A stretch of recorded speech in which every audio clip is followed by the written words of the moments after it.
तो नमस्कार साथियों, कैसे हैं आप सब लोग। उम्मीद करता हूं स्वस्थ होंगे, व्यस्त होंगे, जबरदस्त होंगे। तो साथियों, बात करेंगे एनआईएस को लेकर के क्या कुछ इस समय चल रहा है।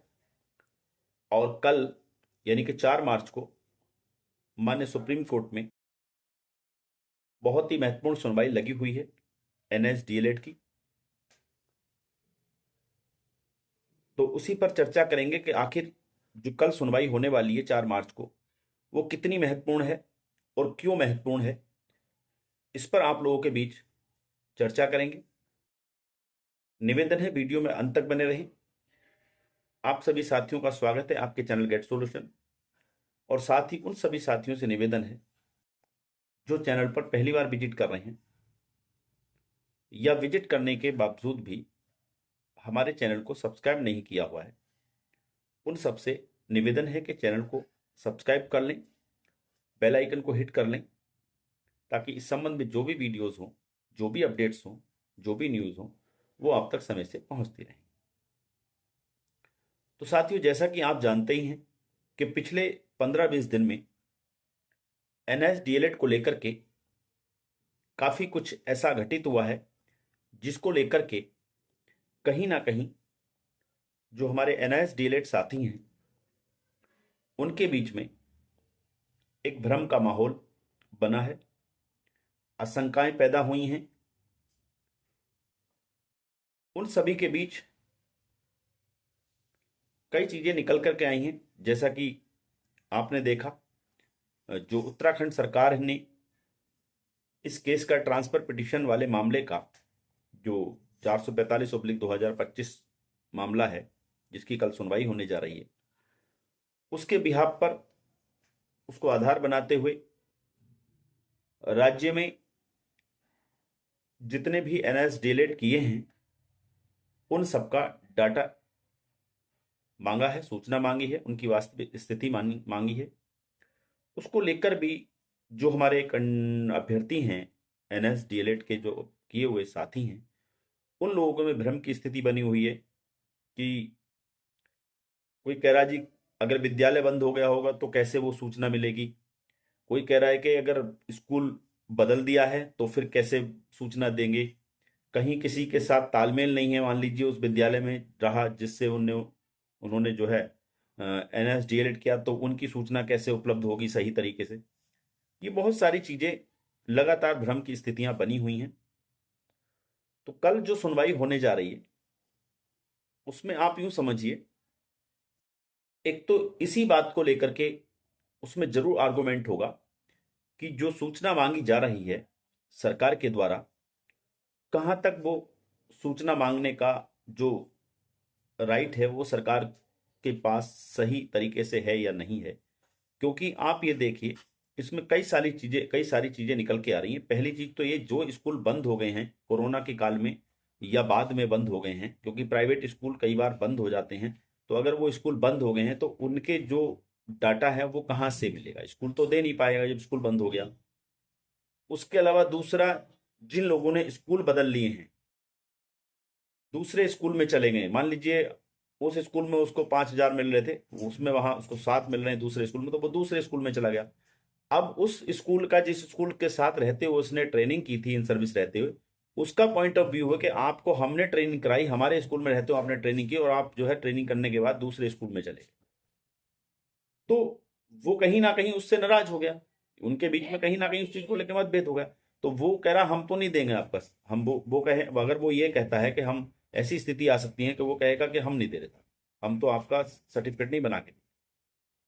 तो ये बहुत सारी चीजें हैं जो उलझाव हैं। तो इन सभी को लेकर के माननीय सुप्रीम कोर्ट में तैयारी है कि इन सब बातों को रखा जाएगा, कि ऑनरेबल जस्टिस के सामने ये बात रखी जाएंगी, गवई सर के सामने ये बात रखी जाएंगी कि ऑलरेडी सबका वेरिफिकेशन हो चुका है, ऑलरेडी जितने भी एनआईएस डीएलएड किए हैं वो सारे वेरीफाइड लोग हैं और वो सारे इन सर्विस थे, तभी उनको एडमिशन मिला। और इसके लिए जो है सरकार के बीच और जो राज्य सरकारी थी उनके बीच और जो एनआईएस संस्था है उन दोनों के बीच जो है एक टाइप हुआ था, एक एग्रीमेंट था कि वो जो है पूरी तरीके से उनको पूरी तरह वेरीफाई करेंगे और वेरीफाई करने के बाद ही एनआईएस में उसमें एडमिशन मिलेगा। एनआईएस में एडमिशन लेते समय सभी कैंडिडेट्स का ऑलरेडी वेरिफिकेशन हो रखा है, तो इस वेरिफिकेशन की जरूरत ही नहीं है। जितने भी इन सर्विस लोग हैं वो ऑलरेडी वेरीफाइड लोग हैं, वो इन सर्विस लोग थे, तभी उनको यहाँ पर एडमिशन मिला है, तभी उन्होंने यहाँ से कोर्स किया है एनआईएस डीएलएड से। ये बात रखी जाएगी। दूसरे आप ये देख रहे हैं कि जो सरकारें लगातार जो नई, जैसे कि आपकी पश्चिम बंगाल की सरकार ने अपोज किया कि ये जो कोर्स है वो प्राइवेट इंस्टीट्यूशन के लिए था और जो है फ्रेश रिक्रूटमेंट के लिए नहीं है। ये सारी बातें वहाँ पे उठी हैं क्योंकि 28 नवंबर 2023 के निर्णय को आधार बनाते हुए उन्होंने सारी चीजें ये बोली, जिसको लेकर के ये जो है पिछली सुनवाई में जो ये मामला चीफ जस्टिस के पास गया और चीफ जस्टिस ने ये अप्रोप्रिएट ब्रांच यानी कि गवाई सर की बेंच में भेज दिया है। तो कोशिश जो है वो यही है कि उन सारी चीजों को क्लियर कर दिया जाए। और चूंकि आप यही जानते हैं कि पिछली सुनवाई में जब 10 दिसंबर को सुनवाइयां हो रही थी, तो उस समय भी जो गवाई सर हैं उन्होंने स्पष्ट तौर पे कहा था कि 28 नवंबर 2023 का जो हमारा निर्णय वो ऐसे अभ्यर्थियों के लिए तो है ही नहीं जो इन सर्विस थे, जो इन सर्विस लोग थे जिन्होंने इन सर्विस रहते हुए ये डिप्लोमा किया, उन लोगों के वो निर्णय है ही नहीं उन लोगों के लिए। ये तो उन लोगों के निर्णय लिए हैं जो लोग फ्रेश रिक्रूटमेंट के लिए आए थे और जिन्होंने सर्विस में रहते हुए डिप्लोमा ना किया। ये बात वहां पर कही गई थी। तो उन्होंने बाकायदा 10 तारीख का जो निर्णय है 10 दिसंबर का, उसमें स्पष्ट रूप से कहा है कि जो लोग भी, यानी कि जो 28 नवंबर 2023 का जो हमारा निर्णय है वो ऐसे लोगों के बीच में आ रहा है, हमारे पास इस तरह की चीजें आई हैं, इस तरह के लोग आए हैं जिनके भविष्य को लेकर उनके बीच में ये हमारा जो निर्णय है वो आ रहा है। तो उन्होंने स्पष्ट तौर पे कहा कि जो इन सर्विस लोग थे 10 अगस्त 2017 को जो लोग इन सर्विस थे और उन्होंने ये डिप्लोमा जो है कंप्लीट किया है, तो वो पूरी तरह से वैलिड डिप्लोमा है और वो उसी डेट से लागू है, यानी कि 28 नवंबर 2023 से हमारा निर्णय लागू। रिव्यू में स्पष्ट तौर पे उन्होंने क्लेरिफिकेशन कर दिया।